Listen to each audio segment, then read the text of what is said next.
Good morning student. देखिए, जैसा कि हमने आपको पिछले वीडियो में बताया था और हमने फिर इसमें आपको प्रतिबिंब के बारे में समझाया था। प्रतिबिंब के दो नियम भी बताए थे, वास्तविक और आभासी प्रतिबिंब बताया था, इमेज के बारे में बताया था। और हमने कहा था कि आपका नेक्स्ट वीडियो आपका हम बायोलॉजी के लाएंगे। और ये साइंस में क्लास 10th की साइंस में बायो का मैंने एक वीडियो बनाया है और आशा करते हैं कि समझ में आएगा। देखिए, साइंस में आपका ये सबसे पहला चैप्टर आता है लाइफ प्रोसेस। क्या है ये? Life process. Life process Hindi में पढ़ते हैं जीवन की प्रक्रियाएं या जैव प्रक्रियाएं, है ना। बहुत ही सिंपल है, कठिन बिल्कुल नहीं है। देखिए, ये चैप्टर बहुत ही लेंथी है, बहुत ही बड़ा चैप्टर है, तो हम इसको एक वीडियो में तो नहीं बना सकते हैं। तो जैसे 1 2 3 4 5 ये 5 टॉपिक इसमें दिए गए हैं, तो इस वीडियो को हम 5 टॉपिक में ही बना सकेंगे और आशा करते हैं कि इसको हम बहुत अच्छी तरीके से समझाने का प्रयास करेंगे और बेहतर तरीके से समझाएंगे और आप भी बेहतर तरीके से इसे समझेंगे।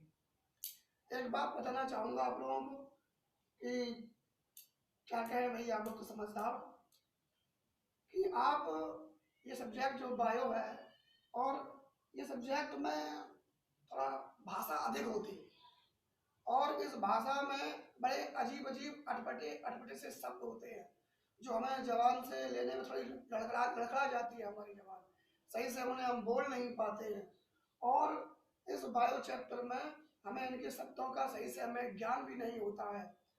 तो हम क्या करेंगे, इस वीडियो में इसके एक एक टॉपिक का आज हम इंट्रोडक्शन देंगे। आज हम इसके एक एक टॉपिक के बारे में समझाएंगे, इंट्रोडक्शन देंगे और आप इसे समझेंगे, रटेंगे बिल्कुल नहीं। रटने का कार्य बिल्कुल नहीं है। रटेंगे तो रटने के लिए हमारे पास बहुत सारे कोर्स है। किस किस कोर्स को आप रट सकते हैं, बेहतर यही है आप इन्हें समझें। अच्छा, एक चीज और है, यदि हम समझ जाते हैं तो समझने के पश्चात क्या होता है, हम उसे अपनी भाषा में लिख सकते हैं। जब उसे अपनी भाषा में लिखेंगे तो हमारे लिए बहुत आसान होता है। तो इसकी लैंग्वेज थोड़ा टिपिकल होती है और हमारी लैंग्वेज में लिखेंगे तो बहुत सरल होती है।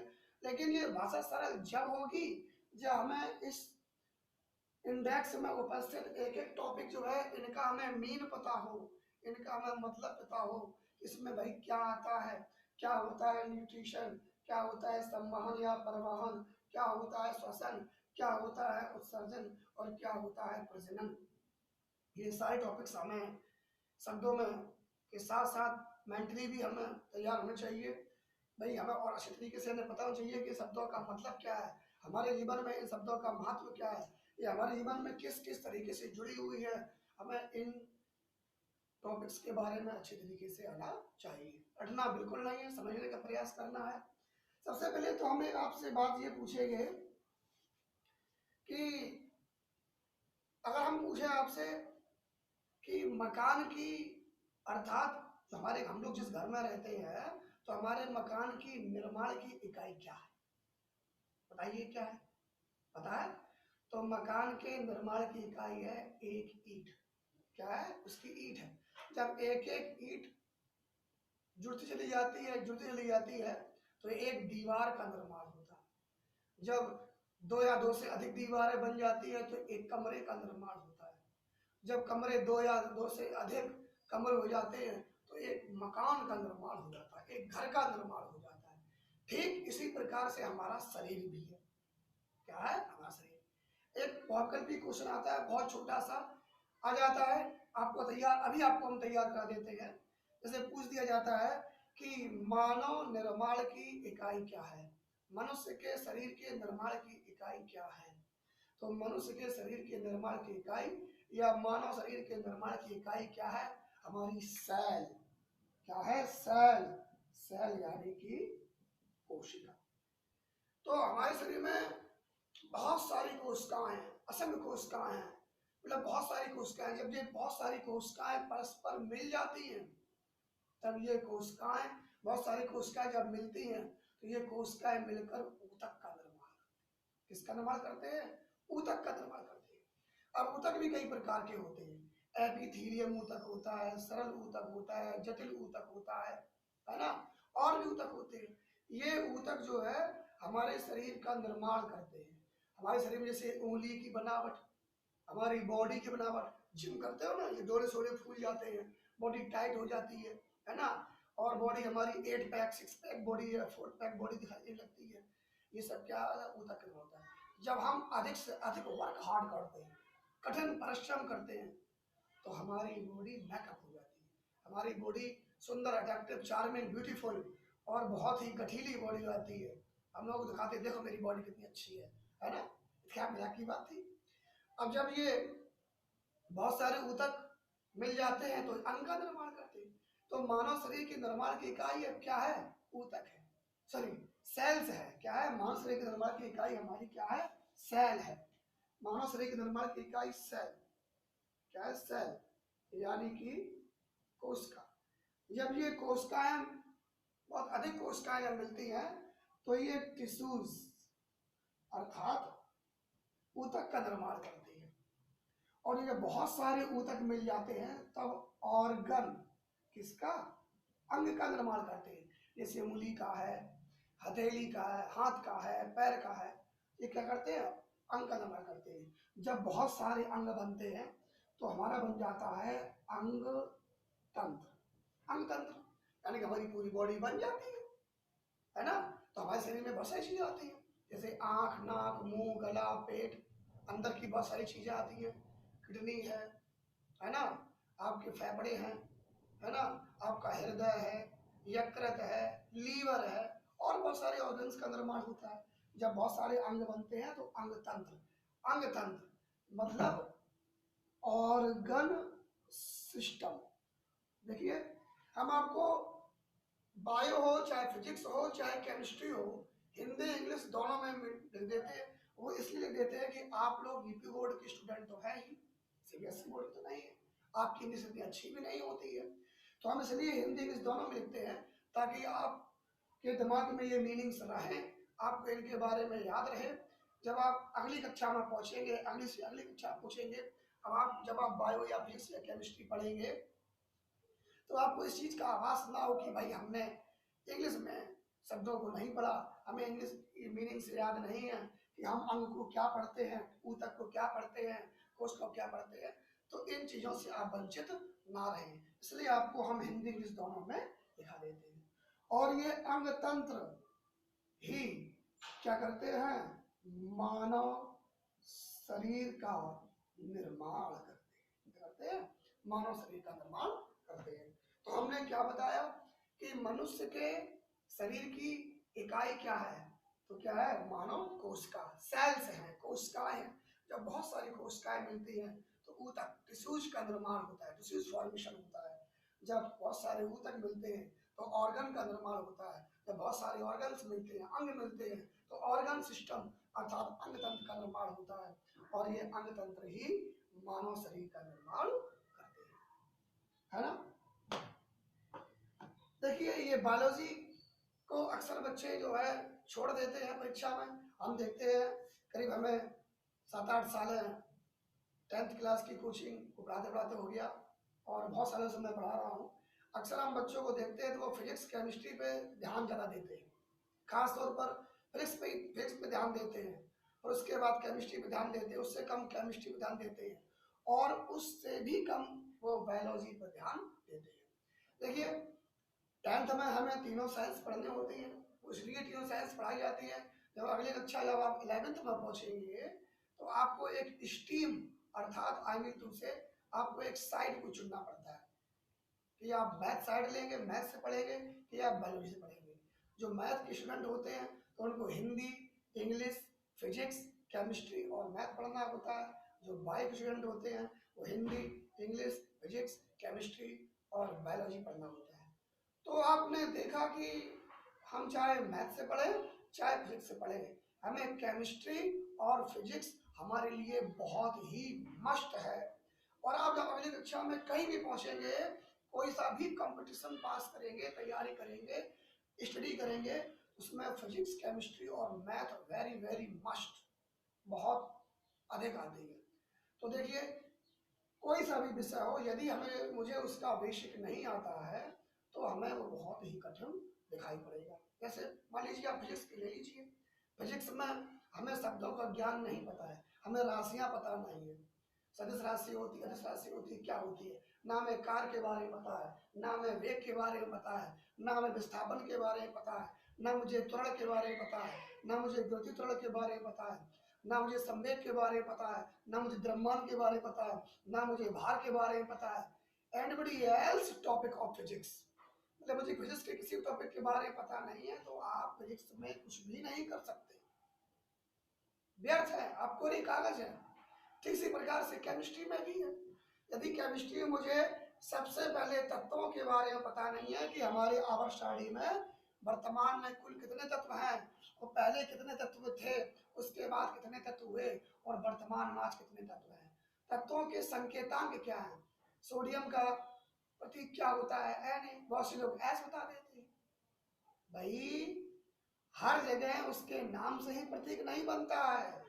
रसायन विज्ञान में जो प्रतीक चिन्हों का प्रयोग किया गया है वो लैटिन भाषा में, जर्मन भाषा में भी उन शब्दों का प्रयोग किया गया है ना। तो जब हमें इन प्रतीक चिन्हों का पता होगा, उन प्रतीक चिन्हों को मैंने याद किया है, उनके परमाणु भार, परमाणु क्रमांक याद किए हैं, और मैंने उनके फार्मूलों को बनाने का सीखा है, तब जाकर आपको केमिस्ट्री आएगी। ठीक इसी प्रकार से बायोलॉजी भी है। यदि मुझे बायो में शरीर के एक एक अंग के बारे में नहीं पता होगा, उसके शब्द के मतलब के बारे में नहीं पता होगा, तो मैं आपको किसी प्रकार से नहीं समझा सकता। चलिए मान लीजिए आज आप पहली बार बायोलॉजी को पढ़ रहे हैं, मान चलते हैं पहली बार बायो को पढ़ रहे हैं, तो आज से हम दृढ़ संकल्प करते हैं कि सर के द्वारा, चाहे मैं पढ़ाऊं चाहे कोई पढ़ाए, भाई बायो वो चाहे फिजिक्स और केमिस्ट्री, एक से अंदर टीचर पढ़े हुए हैं, एक से अच्छा पढ़ाते हैं। बस मेन पॉइंट ऑफ व्यू ये है कि मैं किनके शब्दों को आसानी से पकड़ लेता हूँ। पढ़ाने के लिए अच्छा पढ़ाते सब लोग, हमसे अच्छा पढ़ाते हैं, मैं ये नहीं कहता कि मैं अच्छा पढ़ाता हूँ, ये अच्छे टीचर है। बस मेन चीज क्या कि आपकी कैचिंग पावर क्या है, आप शब्द को कितनी जल्दी पकड़ लेते हैं, कितनी जल्दी समझ लेते हैं, ये आप पर डिपेंड करता है ना। चलिए हम बात करते हैं सबसे पहले न्यूट्रिशन। न्यूट्रिशन पहले है हम बताते हैं इस चैप्टर का नाम क्या है, लाइफ प्रोसेस, जीवन की प्रक्रिया या जैव प्रक्रिया। जैव माना होता है जीवित, जीवित कह दीजिए चाहे जीवन कह दीजिए, यानी कि जीवन की प्रक्रियाएं क्या है। तो हमें जीवित रहने के लिए कौन कौन सी प्रक्रियाएं करनी, सबसे पहले तो मुझे भोजन खाना है, फिर भोजन को पचाना है, फिर श्वसन क्रिया है, और जो भोजन मैंने खाया है, मैंने उसको पचाया है, पचाने के बाद भोजन को मुझे निकालना भी है, और हमें अपने आप को इस संसार में बनाए रखने के लिए अपनी पीढ़ी को आगे भी बढ़ाना है। ये समस्त क्रिया ही जीवन की प्रक्रियाएं कहलाती हैं। जैसे सबसे पहले जीवित रहने के लिए क्या करना है, पोषण। तो जीवित रहने के लिए क्या है, जीवों द्वारा भोजन या पोषक तत्वों को प्राप्त करने की क्रिया, जीवों द्वारा भोजन या पोषक तत्वों को प्राप्त करने की क्रिया को ही हम पोषण कहते हैं। क्या कहते हैं, पोषण कहते हैं, यानी कि जीवों द्वारा भोजन करना या भोजन के द्वारा पोषक तत्वों को ग्रहण करना ही क्या कहलाता है, nutrition. It is called as of nutrition, पोषण कहलाता है। अब हम लोग भोजन करते हैं तो न्यूट्रिशन टॉपिक कोई छोटा टॉपिक नहीं है, बहुत बड़ा टॉपिक है। इस टॉपिक को समझाएं तो 2 दिन लग सकते हैं, बहुत बड़ा टॉपिक है। अब पोषण में हम लोग कार्बोहाइड्रेट लेते हैं, विटामिन लेते हैं, वसा लेते हैं, प्रोटीन्स लेते हैं, ये बहुत बड़े बड़े टॉपिक हैं, है ना। तो इनको तो हम मीडियम में नहीं समझ सकते हैं, लेकिन हम इन टॉपिक्स के बारे में आज थोड़ा डिटेल से नहीं बताएंगे, आपको संक्षिप्त वर्णन करके बता देंगे कि न्यूट्रिशंस क्या होते हैं। यानी क्या है कि जीवों के द्वारा, जीवों कौन है, हम लोग जीव है ना, तो जीवों के द्वारा भोजन या पोषक तत्वों को प्राप्त करने की क्रिया को हम क्या कहते हैं, न्यूट्रिशन कहते हैं, पोषण कहते हैं। इसमें कार्बोहाइड्रेट्स, विटामिन, वसा, प्रोटीन्स, ये सारे पदार्थ सम्मिलित होते हैं। इनको जब हम खाते हैं तो हम जीवित रहते हैं। यदि इनमें से किसी भी पदार्थ की कमी हो जाती है तो हमारे शरीर में विकृति उत्पन्न हो जाती है, बीमारियां उत्पन्न होने लगती हैं, है ना। उसके बाद क्या होता है? संवहन। संवहन जानते हो? ट्रांसपोर्टेशन। क्या ये? ट्रांसपोर्टेशन, संवहन या परिवहन। इसको हम संवहन भी कहते हैं, परिवहन भी कहते हैं और परिसंचरण तंत्र भी कहते हैं। तो जानते हो, नाम सुना होगा, है ना। सड़क परिवहन, है ना। हम लोग कानपुर जाने के लिए, इटावा जाने के लिए हम किसी साधन का प्रयोग करते हैं, है ना। करते ही नहीं करते हैं। ठीक इसी प्रकार से हमारे शरीर में भी संवहन होता है। हम जो कुछ भी भोजन को खाते हैं, तो भोजन को हम चबाते हैं। चबाने के बाद भोजन जो हमारे मुख से क्या करते हैं? सबसे पहले मैंने भोजन को तोड़ा और मैंने मुख में रखा और चबाना प्रारंभ कर दिया, तो हमारे मुख में लार ग्रंथियां होती हैं। क्या होती है? लार ग्रंथियां होती हैं। भोजन को जब चबाते मुंह में लेकर चबाते हैं तो भोजन मुंह में ले जैसा बन जाता है, उसमें लार बन जाती है और वह भोजन हमारी इस ग्रास नली के द्वारा, मुख की बात क्या आता है? ये ग्रास नली। इस गले में दो नलियां होती हैं, एक होती है श्वसन नलिका और एक होती है भोजन नलिका। भोजन नलिका से सिर्फ भोजन ही जाता है और श्वसन नलिका से केवल सांस ही अंदर जाती है। और ये श्वसन भोजन नलिका से भोजन हमारे अंदर जाता है और अंदर कहाँ जाता है? हमारे पेट में। इसको हम स्टमक अर्थात आमाशय कहते हैं। भोजन हमारे शरीर में कहाँ जाता है? गले से भोजन नलिका से होते हुए स्टमक में जाता है। स्टमक में भोजन जाता है तो स्टमक में जब भोजन जाता है तो उसके बीच में एक ग्रंथि जुड़ी होती है। कौन सी? एक ग्रंथि जुड़ी होती है आपकी पित्त ग्रंथि, पित्ता से जुड़ा होता है, जिनमें से हाइड्रोक्लोरिक एसिड रिसता है, जिसको हम पित्त रस कहते हैं, जो हमारे भोजन को पचाने में सहायक करता है। अब भोजन मुख से कहाँ गया? भोजन नलिका में। भोजन नलिका से कहाँ गया? स्टमक में गया, आमाशय में गया और आमाशय के बाद जाता है small intestine, I mean to say छोटी आंत में जाता है। छोटी आंत भोजन पचता है, जल्दी पचता है। भोजन पचने में रात्रि में करीब लगभग 6 घंटे लगते हैं और दिन में करीब 3 से 4 घंटे लगते हैं। देखा होगा जब आप लोग छोटे थे तो दिन भर खेलते रहते हो, खेलने जैसे खेलते हो 2-3 घंटा खेला तो आपको भूख नहीं लगती है, तो आप कुछ जल्दी घर पे आते हो, कुछ खा लेते हो, फिर खेलने चले जाते हो, फिर खा लेते हो। तो जब हम लोग बाल्यावस्था में होते हैं, अधिक से अधिक खेलते हैं तो भोजन बहुत जल्दी पच जाता है। जब रात में सो जाते हैं तो भोजन बहुत देर में पचता है। तो हमारे कहने का मतलब क्या? सबसे पहले भोजन मुख में गया, मुख से भोजन नलिका में गया, भोजन नलिका से आमाशय स्टमक में गया, स्टमक से भोजन जाता है स्मॉल इंटेस्टाइन, छोटी आंत में जाता है और छोटी आंत के बाद भोजन जाता है आपके लार्ज इंटेस्टाइन, यानी कि बड़ी आंत में जाता है और बड़ी आंत से भोजन पचता हुआ आपके एनस गुदा द्वार में जाता है और यह भोजन, अब तो आगे हमने बताया, समझदार है और हमारा ये भोजन सुबह हम लोग ठीक समझ गए होंगे, हमें ज्यादा समझाने की लगता नहीं है। अब न्यूट्रिशन बता दिया। सम्मान क्या होता है कि भोजन हमने भोजन को खाया, पचाया, और जब भोजन को खाते पचाते, क्यों खाते पचाते, क्यों खाते, क्या जरूरी है भोजन को पचाने की, क्या जरूरी है भोजन को खाने की? भाई जब हमारे शरीर की एनर्जी लेवल कम होने लगता है, एनर्जी गिरने लगती है, हमारा शरीर झुक जाता है, तो मुझे एनर्जी की, अर्थात हम समस्त जीवों को एनर्जी की आवश्यकता होती है।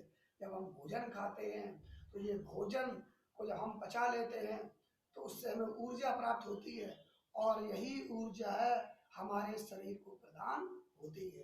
किनके द्वारा? हमारे शरीर में उपस्थित अंगों के द्वारा ट्रांसपोर्ट की जाती है, परिसंचरित की जाती है, एक स्थान से दूसरे स्थान पर पहुंचाई जाती है। सुना होगा आपने कि हमारे शरीर में पावर हाउस किसे कहते हैं? माइटोकॉन्ड्रिया को कोशिकाओं का पावर हाउस कहते हैं, जो समस्त शरीर को ऊर्जा प्रदान करता है। उसके बाद श्वसन, श्वसन का कार्य क्या है भाई? श्वसन को सब जानते हो, हम लोग ऑक्सीजन को लेते हैं और कार्बन डाइऑक्साइड को बाहर निकालते हैं। यदि श्वसन क्रिया ना हो, ऑक्सीजन को हम यदि ना लें तो भोजन का पचना असंभव है। भोजन पचना क्या है? असंभव। केवल ऑक्सीजन से ही भोजन नहीं पचता है, गलत। भाई भोजन को पचाने के लिए हमारे शरीर में, भोजन को पचाने के लिए हमारे शरीर में क्या होते हैं? एंजाइम्स होते हैं। हम लोग एंजाइम खाते नहीं हैं, एंजाइम कहीं बाजार में थोड़ी मिलते हैं, हमारे शरीर में ही एंजाइम उपस्थित होते हैं। एंजाइम कहाँ होते हैं? हमारे शरीर में ही एंजाइम उपस्थित होते हैं जो भोजन को पचाने में सहायता प्रदान करें। यदि मनुष्य में एंजाइम उपस्थित ना हो तो मनुष्य द्वारा खाया गया भोजन लगभग 50 वर्ष में पचता है। सोचिए कितना अच्छा होता। अरे अच्छा तो होता, भोजन पेट में सड़ जाता, बीमारियां 50 वर्ष तो बहुत दूर, आदमी जल्दी खत्म हो जाता। तो भोजन को पचाने में सहायक क्या होते हैं? एंजाइम्स भी सहायक आपके होते हैं। श्वसन क्रिया में ऑक्सीजन को हम लेते हैं और कार्बन डाइऑक्साइड को बाहर निकालते हैं, और ऑक्सीजन के माध्यम से ही हमारे शरीर में भोजन पचता है, और ऑक्सीजन के माध्यम से ही हम जीवित रहते हैं। हम लोग ऑक्सीजन को लेते हैं और कार्बन डाइऑक्साइड को बाहर निकालते हैं, और ऑक्सीजन हमारे ब्लड में घुलती है जो समस्त कोशिकाओं में पहुंचती है। हमारे शरीर में एक कार्डियक साइकिल होती है, कार्डियक चक्र होता है, हृदय चक्र होता है। हृदय के इसमें संरचना दो होती है, आंतरिक और बाह्य, इसके बारे में हम बताएंगे। उसके बाद आता है उत्सर्जन। अब इसके बारे में क्या बताएं? एक्सक्रीशन, उत्सर्जन। हम लोग जो भी भोजन करते हैं, चाहे वो लिक्विड हो चाहे वो ठोस हो, चाहे वो लिक्विड हो चाहे वो ठोस हो, दोनों प्रकार के भोजन को हम, और चाहे वो गैस क्यों ना हो, हर प्रकार की क्रियाएं हमारे शरीर में होती है। जैसे लिक्विड, हम लोग जब बहुत ज्यादा परिश्रम करते हैं तो पसीना निकलता है, क्या निकलता है? पसीना। पसीना के साथ नमकीन चिपचिपा होता है, यानी हमारे शरीर से जो गंदगी होती है वो पसीने के रूप में निकल जाती है। दूसरा, रात में भोजन किया, सुबह फ्रेश होने के लिए जाते हैं, वो भी क्या है? एक्सक्रीशन। हमारे शरीर में जो मल इकट्ठा हो जाता है, आपने देखा होगा कि जूस निकालने की मशीन होती है, इसमें क्या डालते हैं? अनार डाल दिया या मौसमी डाल देते हैं, इसको चलाते हैं तो एक किनारे से रस निकल जाता है और एक किनारे से क्या निकलता है? उसका छीलन। जो छीलन निकलता है वो क्या होता है? एक्सक्रीशन। आई मीन टू से व्यर्थ पदार्थ, बेकार के वेस्ट सब्सटेंस क्या होते हैं? निकल जाते हैं, और जो मुझे एनर्जी चाहिए थी वो जूस के रूप में से निकल जाती है, अर्थात ऊर्जा हमारे शरीर में चारों तरफ चली जाती है, और एक्सक्रीशन क्रिया के माध्यम से व्यर्थ के पदार्थ शरीर से निकल जाते हैं। नेक्स्ट आता है प्रजनन। भाई स्वाभाविक सी बात है, अपनी पीढ़ी को बनाए रखने के लिए प्रजनन क्या है? बहुत ही आवश्यक है। हम लोग भाई शादी करते हैं, ताकि बच्चे होते हैं, है ना, हमारा हमारा जो फैमिली बढ़ती है। हम जब बूढ़े जाते हैं तो हमारी संतान आ जाती है, वो घर से चलाती है, और वो बूढ़े हो जाते हैं, अभी संतान आती है। तो ये सिस्टम निरंतर चलता रहता है। ये क्रियाएं जो होती हैं प्रजनन क्रियाएं कहलाती हैं। तो अपने जीव की, अपने जैसे जीवों को पृथ्वी पर बनाए रखने के लिए हमें निरंतर प्रजनन की आवश्यकता होती है। अतः हमारे कहने का मतलब है कि अपने जाति को बनाए रखने के लिए संतान उत्पन्न करना अति आवश्यक है, और ये समस्त क्रिया ही प्रजनन क्रियाओं के अंतर्गत आती है। तो आज मैंने इस चैप्टर को संक्षेप में समझा दिया, और ये 5 टॉपिक है। ये 5 टॉपिक 5 वीडियो में ही खत्म हो सकते हैं, हो सकता है कि इससे ज्यादा समय लग जाए, और ज्यादा से ज्यादा घर पे पढ़ें, लॉकडाउन का फायदा उठाएं। ऐसी अपॉर्चुनिटी हमें बार बार नहीं मिलती है, ऐसा समय मुझे बार बार नहीं मिलता है। हम लोग सोचते हैं कि जब मुझे समय मिलेगा तब हम पढ़ाई करेंगे, पूरी साल हम लोग यूं निकाल देते हैं, पर देखते हैं कि बच्चे को मैंने देखा है कि बिल्कुल साल भर नहीं पढ़ते हैं, उन्हें मारते हैं, और मैंने पूछाई के लिए कह दिया तो उस दिन वो गोला मार देते हैं।